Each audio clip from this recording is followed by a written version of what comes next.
The next letter that I wrote is about putting up safeguards against going manic. So if you are one that struggles with mental illness, and you're tired of the routine, you're tired of going to the hospital or to jail or whatever, it's very, very important. I can't stress how important it is to put up safeguards so that you don't repeat the past. This can be something as easy as just getting accountability partners who will keep you accountable, people that will check in on you from time to time to see how you're doing, that you can share your thoughts and emotions with. They can be a gauge as to your mental stability. And be open to what they have to say. Pick people that are godly, that love the Lord, and that want to see you succeed in life. That's exactly what I'm doing. And I'm going to read this letter to explain how I'm doing that, and hopefully you'll gain something from it. So this is called Putting Up Safeguards Against Going Manic.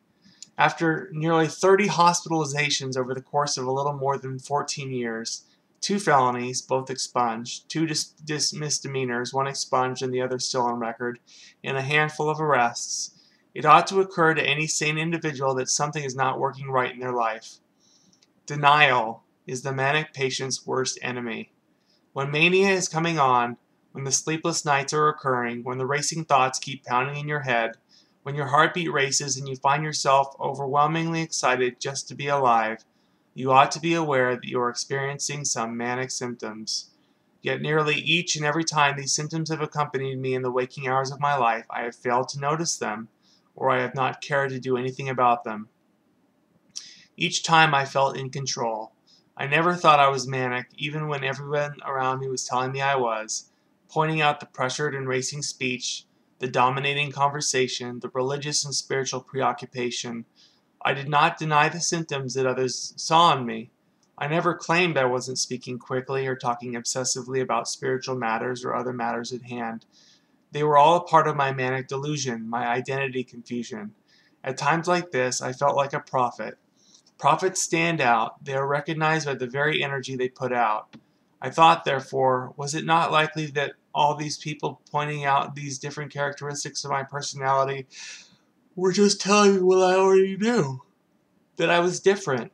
I wasn't acting normal.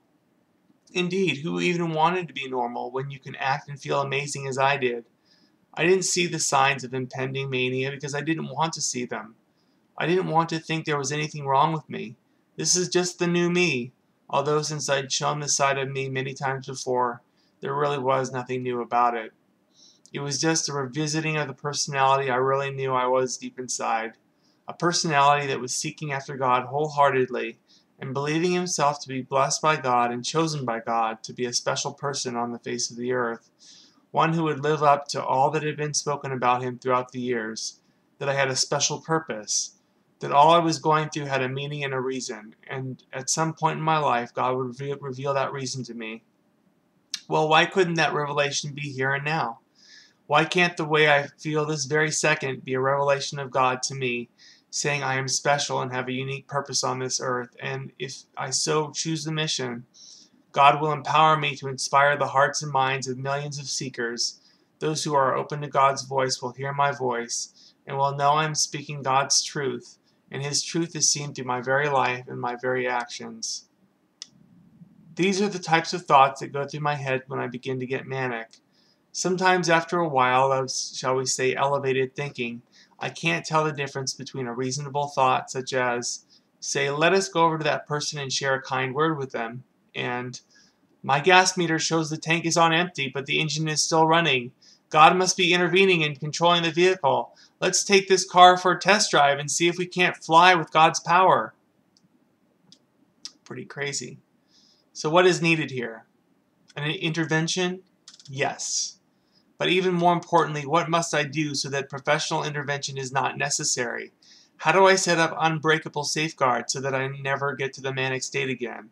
How can I learn to recognize the impending signs of mania and either talk myself down or get into contact with another individual who knows me well enough that he or she can talk me down without being required to put my whole life on hold for 2 or 3 weeks and go to the hospital and get pumped full of medication and observed 24 hours by doctors I could care less about. At first, one might say, medication is of course the safeguard, to which I could flatly and without hesitation refute and say bull at a BS. I knew all along there was more to what I was going through than the simple pill could fix. I read in a book called Freedom from Fear that in some cases taking a pill is helpful as a physical remedy for physiological problems. For example, too much of one type of chemical in the brain, but it also mentioned that taking a pill to resolve a spiritual crisis is deplorable. So the question is, what do I have? A physical problem, a spiritual problem, or a combination of both? I think for years the reason I have fought medication so hard is because everyone was looking at it as a cure-all, as some kind of get-well pill that would stop my manias from happening. I knew deep down, ever since they tried to cure my suicidal and homicidal ideation with pills, that the pills did absolutely nothing for me. Nothing deep down. And that intuition proved to me absolutely correct when, over the course of the past 8 or 9 months, I became manic and sent to the hospital not once, but twice, while I was still taking the medication religiously as prescribed. You see, the first episode was about me having the power to heal people and being able to reach out to even the most evil, despicable person on the face of the earth and offer hope and salvation. I created a YouTube video, which I have since deleted, about it where I bawled my eyes out, begging serial killers and child molesters and all other twisted and demented people to turn to God, that even their sins weren't so horrible that they couldn't be forgiven. Something about making that video made me very emotionally raw, and when I get emotionally raw, I often act on emotion and without thinking. The next episode was an episode of incredible knowledge and wonder, as I began thinking about the cosmos in a very deliberate and concentrated manner. Such deliberation went on all through the night as I continued watching top physicist videos on YouTube. I went into my wife's room in the early hours of the morning, telling her I had a secret to tell her and she couldn't tell a soul.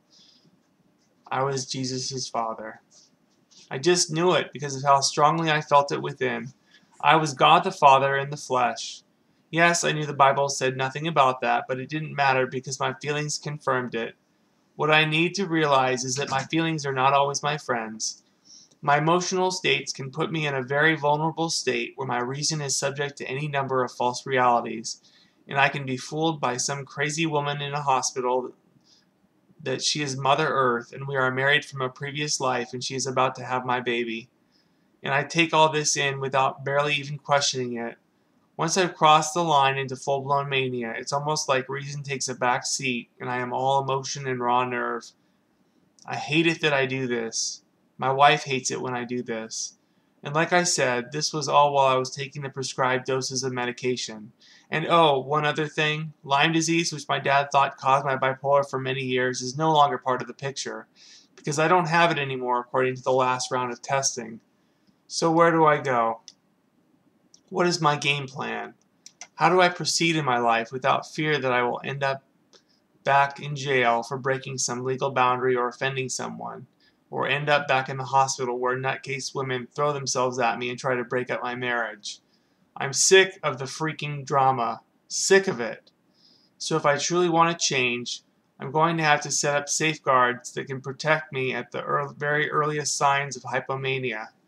Just getting excited sets my parents on edge. I need to learn to control my emotions, plain and simple. I need to learn to keep regular sleeping hours without fail, no excuses. I need to have people who I or my wife can call if I start giving out manic vibes, people who understand me from a spiritual level, because that is the level at which my mind operates. Talk at me until you are blue in the face, but if you start telling me when I'm hypomanic that changing my medication or going off wheat or dairy or taking antibiotics or whatnot will change the content of my thoughts, I will look at you with a blank stare and you will have affected me none at all. I don't respond to that.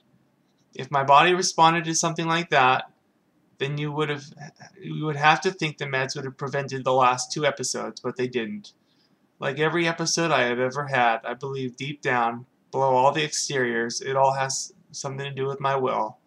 My dad hates it when I talk about my will, because he doesn't think I have any control over what I do when manic. I am a loose cannon. I am a bomb about to explode.